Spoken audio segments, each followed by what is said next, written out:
Salut, c'est Xavier Bertoni. Retrouvez toute l'actualité du ski freestyle dans le carnet de la glisse sur Orange Sport.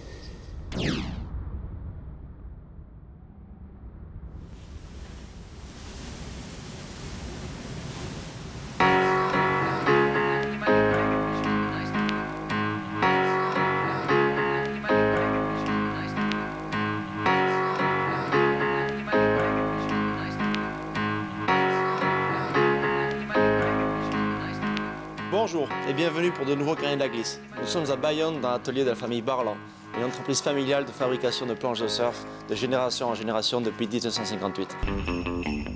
Rassurez-vous, on ne va pas vous parler de la grippe H1N1, mais du procédé de fabrication d'une planche de surf.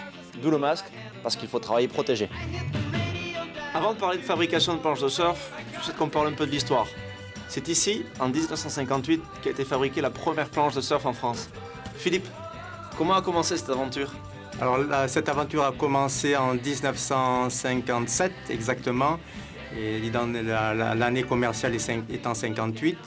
Il a fait la connaissance avec Peter Viertel, le cinéaste américain, qui en venant en France avait amené une planche de surf avec lui, et de là ils ont découvert le surf à la Grande Plage. Les tontons surfeurs, c'est qui exactement? Toutes les amies de mon père, donc Georges Hennebut, Jackie Roth, il y avait Joël de Ronet et Christophe Reynard, ça c'était la bonne bande. J'imagine que la période entre 56 et 58 a dû être un grand moment de créativité.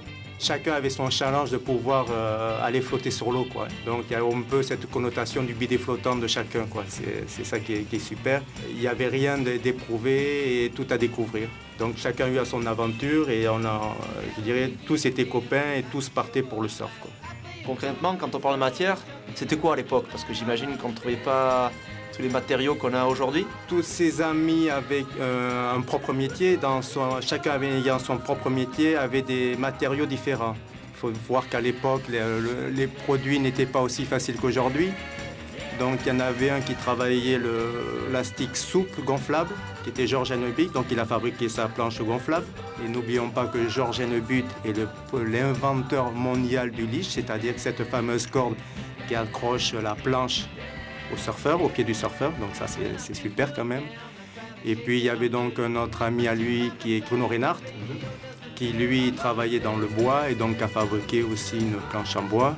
Il y avait Jackie Roth qui était dans les talons et lui a travaillé, a façonné aussi une planche en bois et en mousse. Et là-dessus, mon père s'est initié dans le développement et la fabrication de planches de surf avec Jackie Roth à ses débuts, quoi.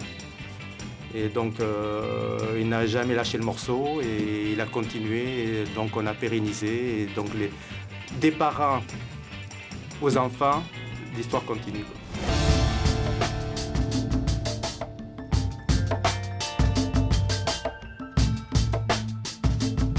Toujours dans l'histoire, nous faisons maintenant un bond dans les années 80. Avec nous, Jean Barlan, le frère de Philippe. Jean, nous sommes ici dans l'atelier de mécanique, l'autre facette de vos établissements Barlan.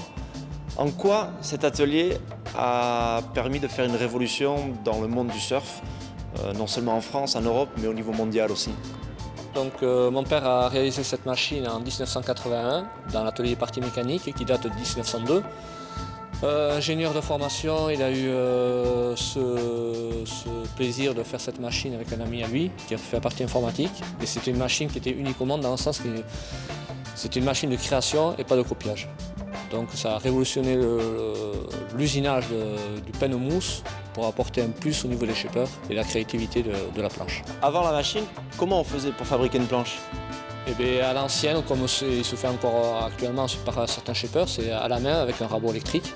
Et à l'époque, dans les années 75, il a fabriqué des planches à voile comme les planches de surf. Et c'est des planches qui faisaient 3-4 mètres de long. C'était très physique à travailler.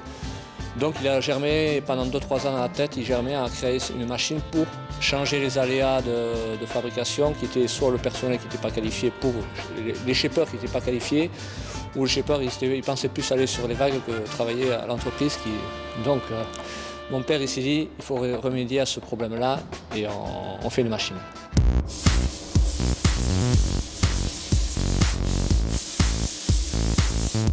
Voici la fameuse machine qui est unique au monde depuis 1981. Alors quelles sont les particularités de cette machine? Les particularité de cette machine, c'est qu'avec un 30 points, on a créé 25 000. Et après, l'ordinateur commande une commande numérique qui fait bouger la fraise dans les 3 axes en simultané.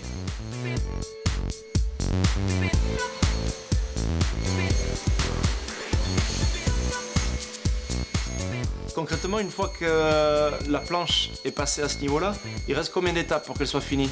Ce serait trop beau si c'était prêt à l'usage. Non, il y a beaucoup d'étapes encore. On a le chep, la finition du chep, on a le glaçage, on a le ponçage, on a la finition gel-coat et polissage. Donc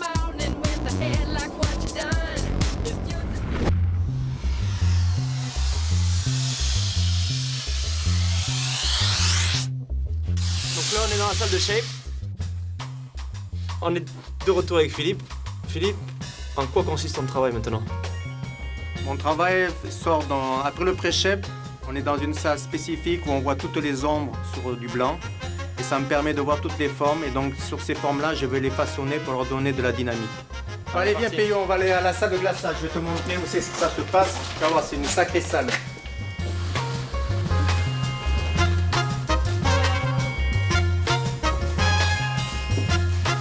Une fois que l'on a shapé la planche telle que tu l'as vue dans la salle de chef, on la prend. Sur cette mousse, on va déposer une fibre de verre. Cette toile-là, je la mets en face de mon pain de mousse. Je déroule dessus. Combien de temps on passe ici dans cette salle de glaçage, Philippe? Allez, il y a 2 phases, la phase du dessous, la phase du dessus. Par chaque phase, suivant si c'est de l'incolore ou des couleurs, on est aux alentours entre 45 voire 1 heure pour chaque phase. Et ça demande une dextérité, une compréhension parce que tout est manuel et visuel. C'est-à-dire qu'obligatoirement, quand on est avec une spatule, on étale la résine. Et la résine, il faut qu'elle soit bien, je dirais, uniforme partout. Et on est pris par le temps de gel qui est assez rapide, ce qui fait qu'on a un stress en soi-même. À ce moment-là, on a passé combien de temps à fabriquer cette planche?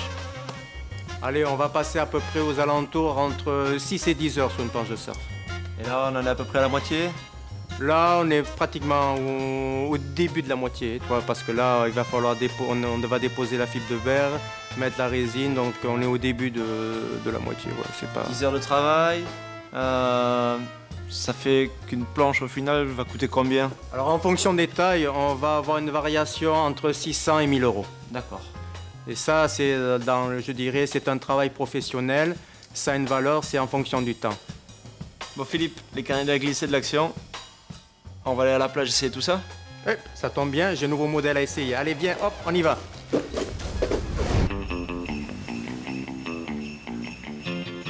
On va se mettre là, là, là. Bon, il est l'heure de se quitter et il est l'heure pour nous d'aller surfer. Merci Philippe de nous avoir accueillis chez toi. Ben, merci à vous tous. Rendez-vous la semaine prochaine sur Orange Sport pour de nouveaux carnets de la glisse. Salut. Allez, ciao et bon sort pour vous. Et nous, on y va. On va se mouiller.